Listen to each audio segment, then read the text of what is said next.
Good morning student, आप सभी कैसे हैं। आपका बहुत बहुत स्वागत है भारतीय इतिहास के इस लेक्चर में। आज हम बात करेंगे यहाँ पर आपके किसकी, अकबर की। तो देखिए, मैंने आपसे जैसे कहा 1526 से 1530 तक आपके पास बाबर रहा। उसके बाद 1530 से 1540 हुमायूं का शासन, बीच का जो आपका काल था वो सू डायनेस्टी का था, और लास्ट में फिर एक साल 1555 से लेके 1556 तक का जो आपका काल है वो आपका किसका है, हुमायूं का है। तो हुमायूं की आपकी मृत्यु हो जाती है लाइब्रेरी में सीढ़ियों से गिरने से। तो उसके बेटे यानी उसका जो पुत्र है अकबर, उसको राजगद्दी पर बैठना पड़ता है मात्र 13 वर्ष की उम्र में। हालांकि उस समय जो उसका संरक्षक था वह बैरम खान था, लेकिन अकबर का अगर आप राज देखें तो 1556 से लेके 1605 तक लगभग लगभग अप्रोक्स मान के चलिए जो यह शासनकाल है यह 50 वर्ष का था, 49 ईयर्स। इतना शासनकाल चलाना बहुत बड़ी बात होती है, और उसमें भी अकबर का नाम आज बड़ी इज्जत के साथ लिया जाता है, क्योंकि उसने ऐसे बहुत तरीके के बहुत अच्छे काम यहाँ पर करवाए थे। तो अकबर के बारे में हम पढ़ते हैं, ठीक है। यहाँ पर आपको ये डायनेस्टी के नाम याद करने की जरूरत नहीं है, आप वहाँ औरंगजेब तक पहले याद कर लीजिएगा। यहाँ तक औरंगजेब तक तो आपको याद करना ही है, ठीक है। बाबर, हुमायूं, अकबर, जहांगीर, शाहजहां, औरंगजेब, उसके बाद के नाम आपको याद नहीं करने। और लास्ट में आपको 1857 की क्रांति के लिए आपको बहादुर शाह जफर का भी नाम याद करना है, ठीक है जी। अब बात करते हैं अकबर की। अकबर 1556 से लेके 1605 तक, ठीक है जी। सबसे पहले हम बात करते हैं जो अकबर है, अकबर का जन्म होता है आपका 1542 में, 15 अक्टूबर 1542 में। किसके से, हमीदा बानो। ये आप याद करेंगे। उसकी जो माँ का नाम, उसकी जो अम्मी का नाम, उसकी अम्मी का नाम आपका क्या है, हमीदा बानो बेगम। ये आप याद करेंगे। कहाँ पर हुआ था इसका जन्म, राणा वीर साल के महल में हुआ था। उसके बाद अकबर का राज्याभिषेक 1556 में पंजाब के कलानौर नामक स्थान पर हुआ था। मैंने आपको बताया 1556 में आपकी किसकी मृत्यु हो जाती है, हुमायूं की मृत्यु हो जाती है, ठीक है, लाइब्रेरी में सीढ़ियों से गिरने के दौरान। तो उस समय आपका 1556 में ही पंजाब के कालानौर नामक स्थान पर अकबर का राज्याभिषेक होता है। अकबर के शिक्षक का नाम, हालांकि अकबर पढ़ने लिखने में उसको कुछ नहीं आता था, लेकिन उसका एक शिक्षक था अब्दुल लतीफ ईरानी, ठीक है। उसके बाद इसका बचपन जो जलालुद्दीन, ठीक है, वह जलालुद्दीन मोहम्मद अकबर बादशाही गाजी की उपाधि से राज सिंहासन पर बैठा था। उसके बाद ये नाम आप याद कर लीजिएगा, बैरम खान, बहुत पूछा जाता है, ठीक है। बैरम खान 1556 से लेके 1560 ईस्वी तक अकबर का संरक्षक रहा। अकबर की उम्र बहुत छोटी थी, इसलिए जो उसके पिता का संरक्षक था, पिता का संरक्षक नहीं, पिता का सेनापति था बैरम खान, वह अकबर का क्या बना, वह अकबर का संरक्षक बना, ठीक है। पानीपत की दूसरी लड़ाई, अच्छा जी, पानीपत की पहली लड़ाई कब हुई थी, पानीपत की पहली लड़ाई आपकी 1526 में हुई थी। किस किस के बीच में हुई थी, बाबर के बीच में और इब्राहिम लोदी के बीच में। बाबर और इब्राहिम लोदी के बीच में आपका पानीपत की पहली लड़ाई हुई थी। और दूसरी लड़ाई वो कब हुई थी, 1556 में, अकबर और हेमू के बीच में, जिसमें कौन जीत जाता है, जिसमें आपका अकबर की जीत होती है। और 1560 में जब बैरम खान अपने संरक्षक के पद से हटता है तो वह कहाँ जाता है, वह आपका मक्का की यात्रा पे जाता है, लेकिन वहां पर उससे पहले ही मुबारक खान नाम का एक युवक बैरम खान की हत्या कर देता है, ठीक है जी। उसके बाद हम पढ़ते हैं ये वाला part, Haldi Ghati, very important, Haldi Ghati का युद्ध, ठीक है। हल्दी घाटी का जो युद्ध होता है वो होता है जून 1576 में, 18 जून 1576 में। किस किस के बीच में, मेवाड़ के शासक हैं महाराणा प्रताप और अकबर के बीच में होता है। इस युद्ध में कौन विजयी होता है, इस युद्ध में आपका अकबर विजयी होता है। जैसा कि मैं आपको बता दूं कि अकबर अपना भारत विजय अभियान पे निकला था, उसने आगे बहुत सारे युद्ध आपके इस तरीके से जो प्रदेश हैं, इन प्रदेशों को आपको याद करने की जरूरत नहीं है, लेकिन आप फिर भी देख लीजिएगा। जब 1556 में बना, उसके बाद से लेके अकबर 1561 के बाद देखिए अब लगातार जो है अकबर क्या कर रहा है, अकबर आपका भारतवर्ष को जीतने में लगा है। भारत के जितने भी प्रदेश हैं, चाहे वो उत्तर भारत के हों, मध्य भारत के हों या दक्षिण भारत के हों, उन सभी को यह जीतने में लगा था। इसमें आप यह याद कर सकते हैं, लास्ट वाला सीरगढ़ अकबर, यह अकबर का अंतिम अभियान था। बस, बाकी आपको कुछ भी याद करने की जरूरत नहीं है, ठीक है। जितने भी आपके ये हैं आपको याद करने की जरूरत नहीं है। और यहीं से अकबर इनमें से कुछ लोगों को अपने किस में लेता है, अपने नवरत्नों में लेता है। ठीक है जी। तो आपको यहाँ पर याद करना है कौन सा, हल्दी घाटी का जो आपका है मेवाड़ के जो शासक है महाराणा प्रताप, ठीक है, जिनके घोड़े के बारे में पूछा जाता है, उनके घोड़े का क्या नाम है, उनके घोड़े का नाम आपका चेतक है। ठीक है, किसके, महाराणा प्रताप के घोड़े का नाम आपका क्या है, महाराणा प्रताप के घोड़े का नाम चेतक। ओके, ये आपको याद करना है। उसके बाद आपको ये कुछ याद नहीं करना है, देख लेना है बस एक बार। ठीक है, अब यहाँ पर ये पॉइंट, जो अगला पॉइंट है, ये बहुत इंपॉर्टेंट है, बहुत बार पूछा जाता है। ठीक है, अकबर ने किस धर्म की स्थापना की थी, तो अकबर ने आपका दीन इलाही धर्म की स्थापना की थी। किस धर्म की स्थापना की थी, उसने जो है आपका दीन इलाही, ठीक है, दीन इलाही आपका जो धर्म है उस धर्म की उसने क्या की थी, स्थापना की थी। और दीन इलाही धर्म को स्वीकार करने वाला पहला और अंतिम हिंदू शासक कौन था, वो आपका बीरबल था। अभी हम नवरत्नों के बारे में बात करेंगे। ठीक है, मुल्ला दो प्याजा है, अब्दुल रहीम खान खाना है, बीरबल है। ठीक है, अभी थोड़ी देर में हम उसको पढ़ते हैं। ठीक है, तो दीन इलाही स्वीकार करने वाला, ठीक है, जो प्रथम और अंतिम हिंदू शासक है वह कौन है, वो आपका बीरबल है। अकबर ने जैन धर्म के जैनाचार्य हरिविजय सूरी को किसकी उपाधि दी थी, जगत गुरु की उपाधि दी थी। राजस्व प्रणाली, राजस्व प्राप्ति के लिए जप्ती प्रमाणी, मतलब वो जब्त कर लेता था अगर उसको वहां पे राजस्व चाहिए था। ठीक है, उसने अलग अलग जितने भी आपके हैं उनको जप्ती प्रणाली में आया, तो जप्ती प्रणाली उसके शासन काल में आपका क्या थी, प्रचलित थी। उसके बाद 10,000 बंदोबस्त की व्यवस्था भी लागू की।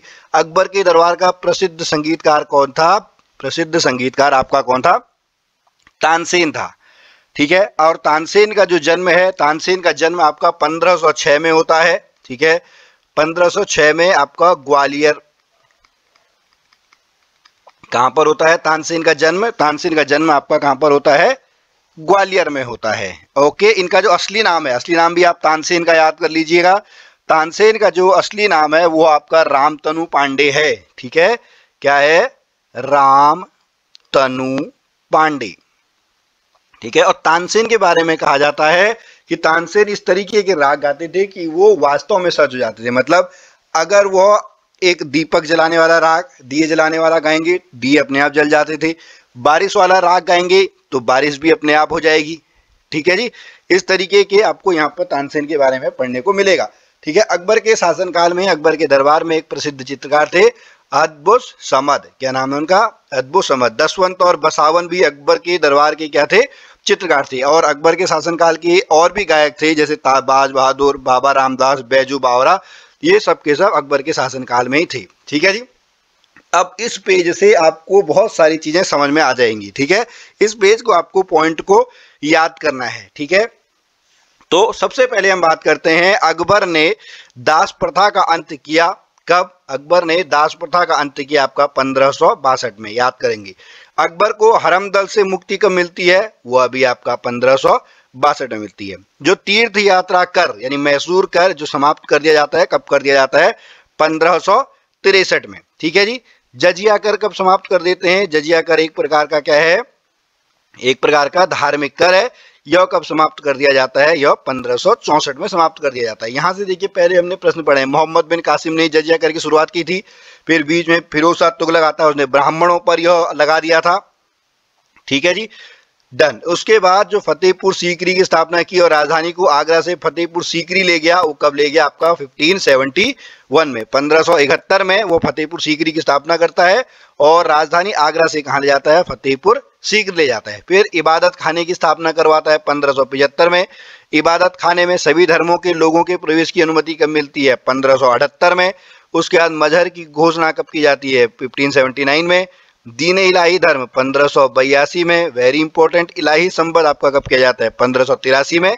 और लाहौर राजधानी ले जाती है कब, आपका 1585 में। तो इस जो आपके ये कार्यकाल है अकबर के, जो कुछ महत्वपूर्ण कार्य हैं वो आपको याद करने होंगे। ठीक है जी, आगे चलते हैं।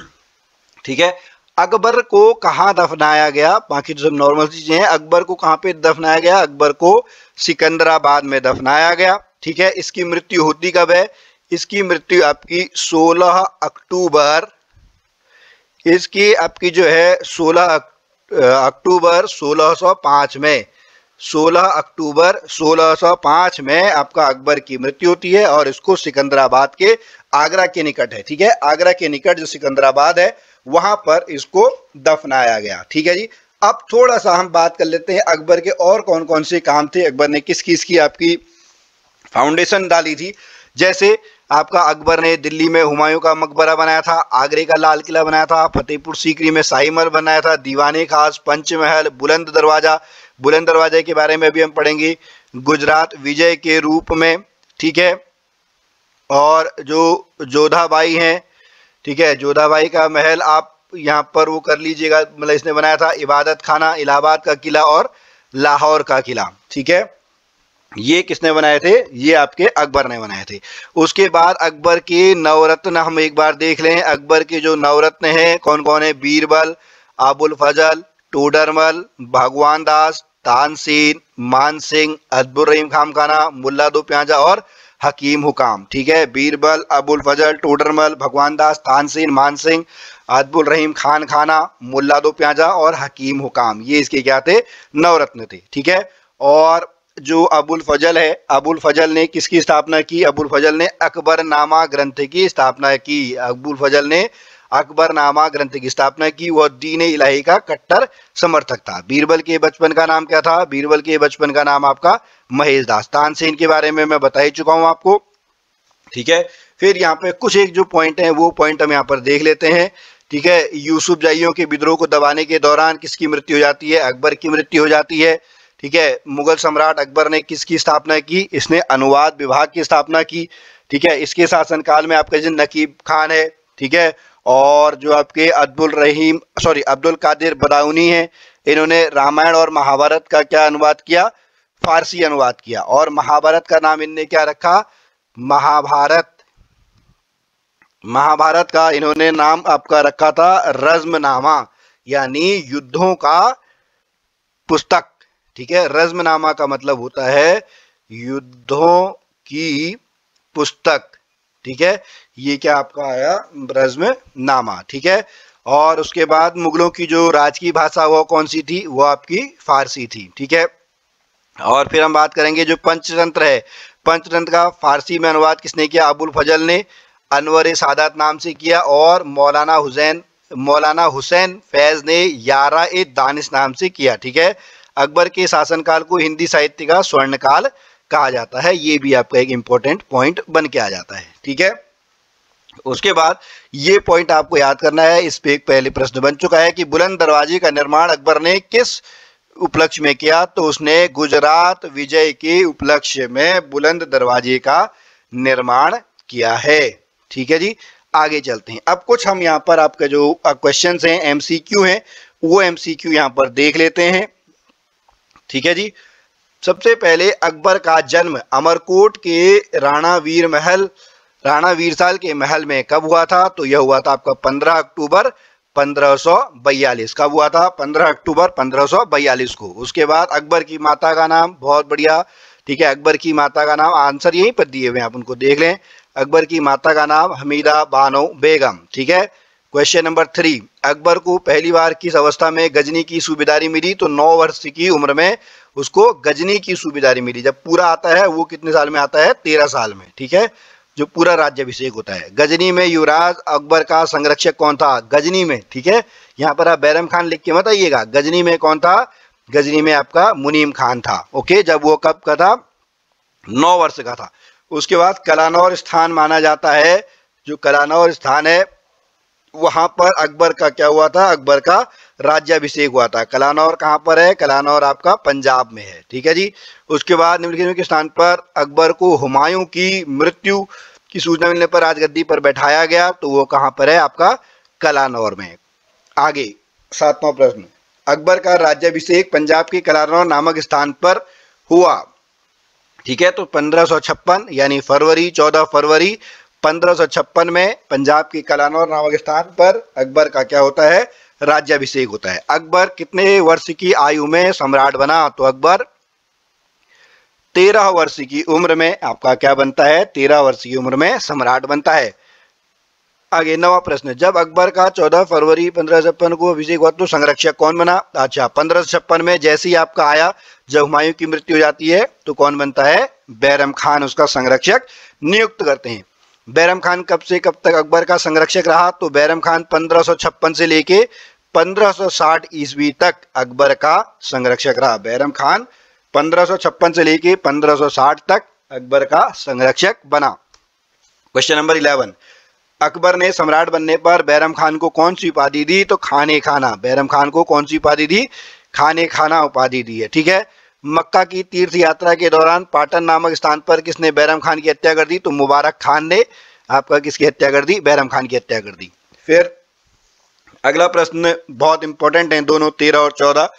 पानीपत की दूसरी लड़ाई निम्नलिखित में से किसके बीच में हुई? तो पानीपत की लड़ाई आपकी 1556 में अकबर और हेमू के बीच में हुई थी, जिसमें कौन विजयी होता है? जिसमें आपका अकबर विजयी होता है। ठीक है। उसके बाद हल्दी घाटी का युद्ध कब लड़ा गया? तो हल्दी घाटी का जो युद्ध है वो आपका 1576 में लड़ा गया। किसके बीच में? मेवाड़ के जो शासक हैं महाराणा प्रताप, ठीक है, महाराणा प्रताप और अकबर के बीच में हल्दी घाटी का युद्ध लड़ा गया। ठीक है।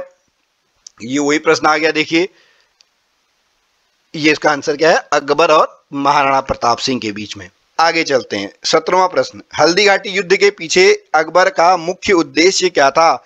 हल्दी घाटी युद्ध के पीछे अकबर का मुख्य उद्देश्य आपका क्या है? राणा प्रताप को अपने अधीन लाना। जैसे मैंने आपको बताया, हमने देखा था अकबर ने बहुत सारे आपके जो राज्य हैं, शासन है, वो जीत लिए थे। ठीक है। तो इसका भी मुख्य उद्देश्य राणा प्रताप को क्या था? अपने अधीन करना, लेकिन ऐसा कभी हो नहीं पाया। ठीक है। अकबर ने खानदेश कब जीता? उतना इंपॉर्टेंट नहीं है, 1591 में जीता। अकबर ने सम्राट की उपाधि कब धारण की? जब आपका जो दक्षिण विजय के बाद उसने जब असीरगढ़ का युद्ध लड़ा 1601 में, तब उसने क्या करा? आपका सम्राट की उपाधि धारण की। किस राजपूत वंश ने अकबर के सामने समर्पण नहीं किया? तो जो सिसोदिया वंश है उसने अकबर के सामने समर्पण नहीं किया। ठीक है। तो स्टूडेंट ये आपके 20 क्वेश्चन हो गए। बाकी के जो और कुछ क्वेश्चंस हैं वो मैं पीडीएफ में आपको दे दूंगा। ठीक है। इसके बाद अब हम पढ़ेंगे क्या? हम पढ़ेंगे आपका जहांगीर के बारे में।